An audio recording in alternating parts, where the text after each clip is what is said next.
Чуть больше 2 месяцев назад счастливые, отдохнувшие за каникулы десятиклассники вновь сели за парты. Этот год для них очень ответственный. Выпускной класс уже каждый из ребят для себя определился с выбором профессии, строил планы на будущее. Однако трагедия, которая произошла через 2 недели после начала учебного года, потрясла всех. Не стало одного из одноклассников. Суицид подростка заставил усилить работу по профилактике, которая и до этого момента активно велась в данной школе.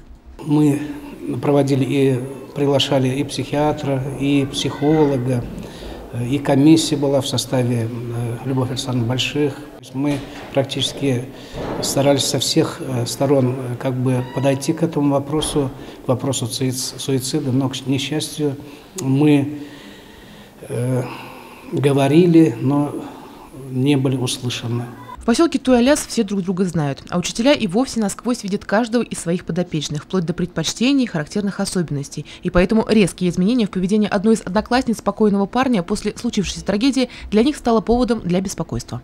Она была в глубокой депрессии, из которой нам, я считаю, что все-таки не удалось ее вытащить, хотя последние общешкольные мероприятия, в которых старшие классы сами проводили, и это и День дублера, и осенний бал, где она выполняла, в общем-то, ведущие какие-то роли, показалось нам, что в целом мы справились с ситуацией.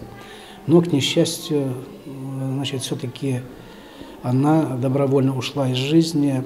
В школе она вызывала уважение и со стороны нас, учителей, и со стороны детей. То есть такая вот спокойная, уравновешенная, положительная девочка. Планировала также поступать. В этом году они, десятиклассники, уже начали подготовку к ЕГЭ. То есть, предпосылок не было. Она училась с нами 10 лет, с 1 класса вместе были. И для нас большой шок.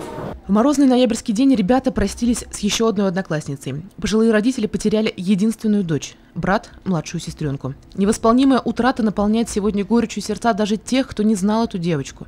Каким же серьезным должен быть повод, чтобы идти на такой страшный шаг? Этот вопрос, наверное, мучает каждого. Статистика показывает, что подростковый период – это возраст риска, когда люди больше всего способны на необдуманные поступки. Человек всегда должен быть услышанным и получать ответы на свои вопросы. Уверены и психологи, и представители духовенства. Именно тогда можно избежать таких последствий. В подростковом возрасте очень сильно влияние сверстников, потому что ведущая деятельность – это общение со сверстниками. И когда подросток в среде сталкивается с таким примером, что можно и вот так трудности жизни решать с помощью ухода, то подростки, к сожалению, думая, что это игра, потому что у подростков нет страха перед тем, что это может быть навсегда. То есть ценность жизни к 14-15 годам, как стойкое такое мировоззрение, еще не сформировано. Постоянно работать с детьми, разговаривать с детьми, быть с детьми, потому что у них создается такая пустота, и иногда у них возникает такая ситуация, они не могут эту пустоту заполнить. И здесь не хватает именно понимания родителей, понимание отца, матери. Это в настоящее время многие родители, это не секрет, заботятся только о том, что накормить, напоить, выучить, а чтобы дать правильное направление, чтобы они были людьми, нормальными людьми, не просто какими-то богатыми, с какими-то высокими специалистами, а нормальными людьми, хорошими людьми, которые должны прийти на помощь. И каждый человек должен понимать, для чего он пришел в этот мир и как он должен уйти. И каждый должен оставить после себя след, потомство.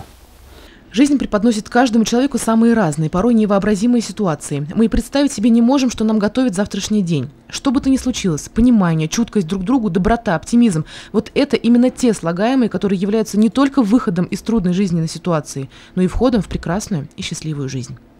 Елена Афанасьева, Гульхамитова, Радмир Сингулов, Любовь Карпова, телекомпания СТВ.